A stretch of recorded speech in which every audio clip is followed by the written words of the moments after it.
Mga kapuso, matapos ang eleksyon 2025, ang tanong ng bayan, what's next? Anong susunod? Ngayong umaga, pag-usapan natin yan dito sa Issue ng Bayan. At makakasama pa rin natin Dr. Randy Tuanyo, Dean ng Ateneo School of Government. Good morning ulit, Dean. Good morning. Long Sir time Igan. no see. Oo, nakita lang tayo ng dalawang araw na nakaraan. Himayin po natin itong election 2025. May mga resultang kinagulat maging sa local election. Halimbawa po, yung pagkatalo ni Gwen Garcia sa Cebu, nandiyan din si Senator Cynthia Villar sa Las Piñas sa tumakbo sa Kongreso. So ano pong assessment nyo? Anong karakteristik na ng botante natin ngayon? Well, maraming salamat. No? May malalaman naman natin na kahit na may pagkatalo ng ilang mga tinatawagan natin mga political dynasties, in general pa rin, no? Marami pa rin sa mga lokal na halalan, nanalo pa rin ang mga dynasty. So, Okay.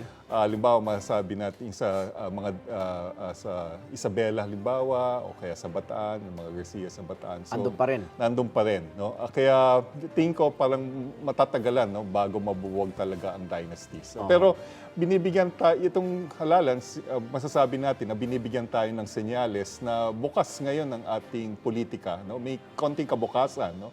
Para sa posibleng pagbabago, pangmatagalang pagbabago sa demokrasya na may puwang din ang mga tinatawag nilang reform candidates, no?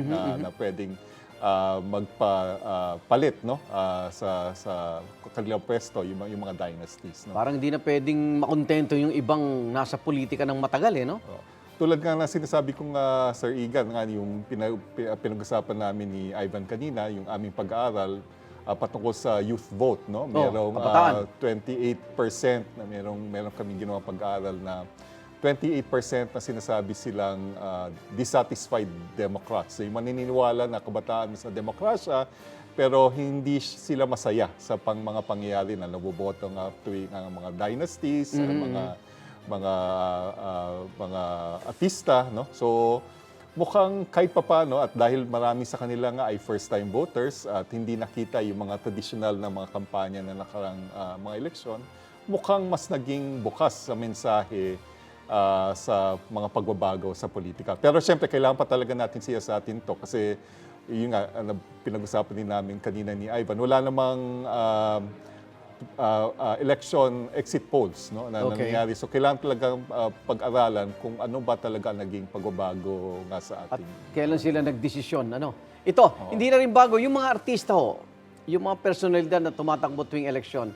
Pero ngayong eleksyon 2025, medyo mukhang nabawasan ho. No? Yung mga galing showbiz, mga personalities na kilala na maluklok sa pwesto. Yung iba po nagrarang sa survey, kagaya ni Willie Rebillame, pero hindi rin po nakapasok.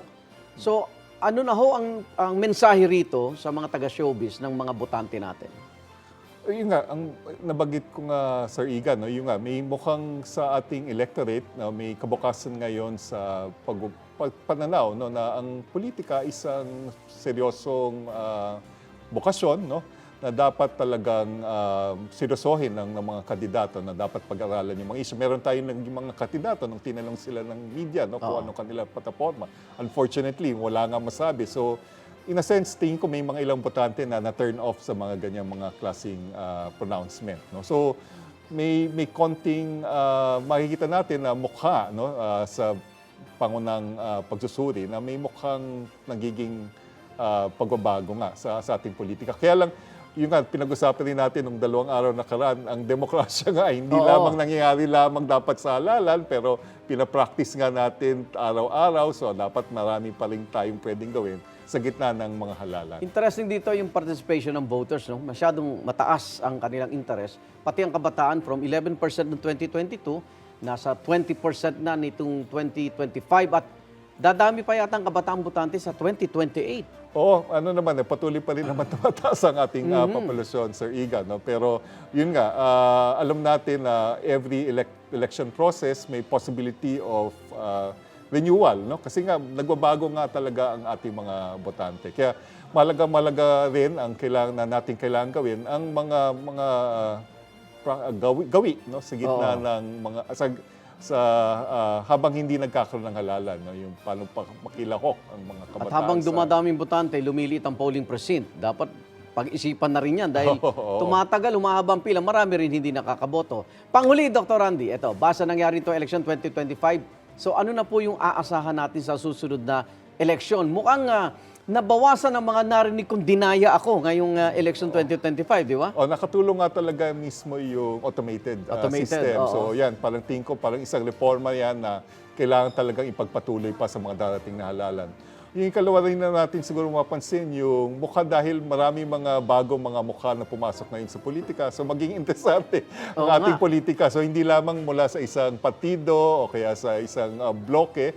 Ngayon, iba't ibang pananaw sa Senado, no? Marami nakapasok rin na ilang mga progresibo. So magiging interesante ang mga debate doon. No? So, Ayan. pangatlo, yung makikita pa natin yung papel ng kabataan sa mga darating na mga Ayan. lalan. Naghahanda na kami sa eleksyon 2028. Ayan. Naku, maraming salamat, Dr. Randy Tuanyo ng Ateneo School of Government. Isa-isa po nating himayin, talakayin at sasagutin ang mga issue ng bayan. Salamat. Wait! Wait!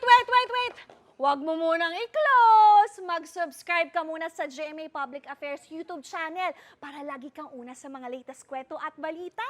At syempre, i-follow mo na rin ang official social media pages ng Unang Hirit. Thank you!